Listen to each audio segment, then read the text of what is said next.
Yes, absolutely. And that was actually my number 5 was ask a friend to take a couple of photos of you and your pet together. So yeah, that was perfect timing. Yeah.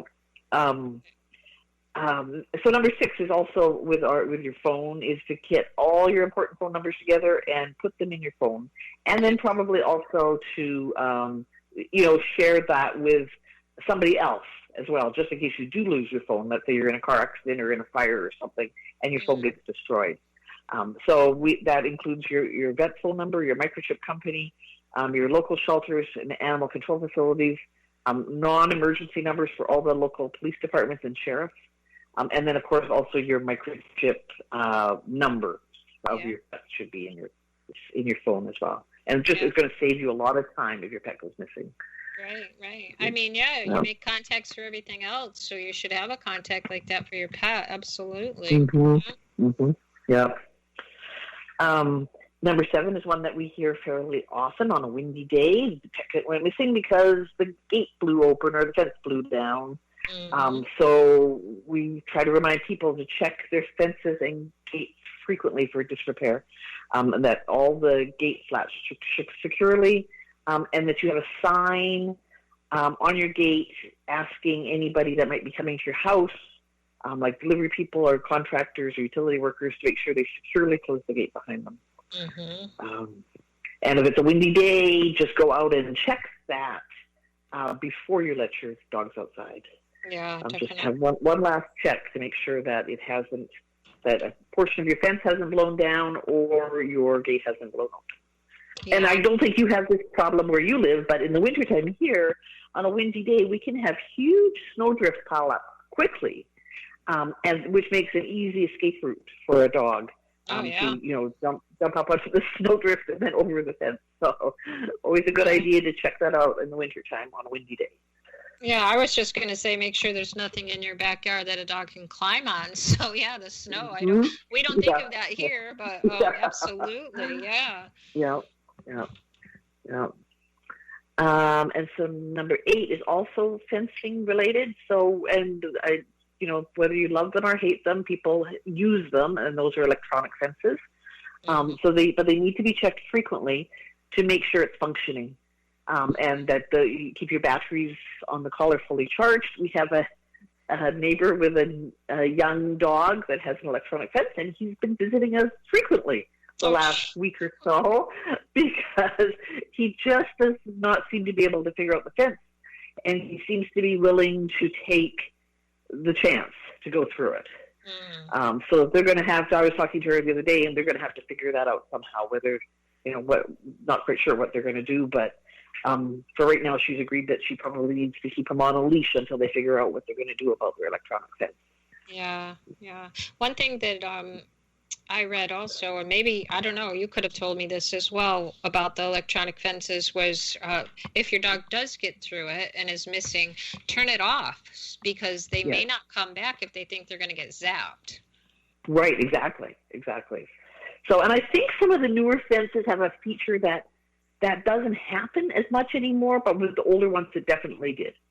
So your dog might take a risk to run out after a squirrel, but then he kind of gets his wits about him and says, "Well, geez, I don't want to go back now because I got zapped coming out." Yeah. So, so this number 9 just to me is like such a simple one, but. I don't know how many times, every day, we have dogs go missing because they were let outside to go to the bathroom and not attended to. So we just say keep the leash on and just don't assume that your dog or cat will always come back. Right. There's interesting smells out there. There's sights and sounds, things that might scare them or might lure them away. And just, many, many, many of our missing dog cases are because they were let outside without a leash and no supervision. Yeah. So, yeah, because it does only take one little squirrel or something for a pet to see and chase after it. And the other thing I think, and I don't know if this is your number 10, but to go along with this, letting the pets out, a lot of times we find that people let their senior dogs out because, they're not going to go anywhere. But we found Right. that there is such a thing as, doggy dementia, and Mm-hmm. they can't find their way back. They'll wander off a little bit and then they forget how to come back. And sadly, we find too many of the seniors, like if you're around water, which we have lots of ponds and lakes and canals and such here, we find too many of them deceased that have fallen into water. And it's because, sadly, you don't think it's going to go anywhere because it never does. But just one day it might not be able to remember, how do I get back to the house? And it goes the wrong way. Yeah. That's kind of the state. I've got one older dog right now too, and he's getting a little bit blind, and we just are so careful now. That he goes out on a leash because he does have some dementia and he doesn't see very good, and it would be so easy for him to get a little bit, even though he doesn't want to run off anymore like he used to, like where he would have chased a chipmunk before. Now he doesn't really see them. But, it would just be so easy for him to go out and just get a little bit confused and then not figure out how to get home. Yeah. And I think, here we have a lot of big birds of prey that, you hear those stories where a dog was picked up by, a hawk or some other big bird. You don't realize when you see them flying in the air how big they are and how big their talons are, but they're huge. I mean, we just had a really, really sad case, and I think this is what happened to the little dog. It was a little Yorkie, and he was found just a few blocks from his house with terrible wounds on his back, and another dog found him in a hole. It was the dog that found him, and he didn't make it because he'd been gone 14 days, but he held on long enough to be found and brought to the ER and had his family with him. And so at least he wasn't alone, but I think he may have gotten picked up, something like that. I don't know, but I'm just thinking with the wounds like that, it just seems so odd, Right. Yeah. That's sad. Huh. I know. Yeah. All right. And what have you got there for number 10? Okay, so number 10, one of my, never let your pets ride free when you travel.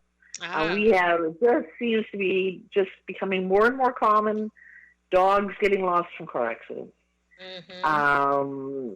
So, keep them in a seatbelt in the back seat or in a crate if they don't want to ride with a seatbelt on. And just, never, ever allow them to ride on your lap, or on the lap of a passenger. Because in inflating airbags instantly in an accident, and if they, it would kill them, they're going to become like a flying projectile and could be killed or thrown from a vehicle. And then if you are in an accident and your dog is not secured in somehow, when a Good Samaritan comes to help you, or an emergency worker comes to help you in the accident, they may accidentally let your pet out if they're trying to help you, and they're going to be more concerned about the humans than the pets, and your dog could be gone. And that, even though it sounds far-fetched, it happens far too frequently. Yeah. And it can be really sad because now you have a dog perhaps loose on the highway, or you've got the family in the hospital, and they've got to, try to find somebody to help them find their pets. And so. Yeah. Well, Kathy, these have been really good tips, and I think every one of them is something every person should consider and every person should do. But we're already at the end of this. This went by so fast again. So could you let everybody know how they can check out your webpage, get a hold of you if they have a lost dog in Wisconsin? What do they do? So they can reach us at lostdogsofamerica.org is our website. We have an email address on there. Or you can just send us a Facebook message at either Lost Dogs of America or Lost Dogs of Wisconsin, and I will see both of those and message in both of those places. So. Okay, great. Yeah, so,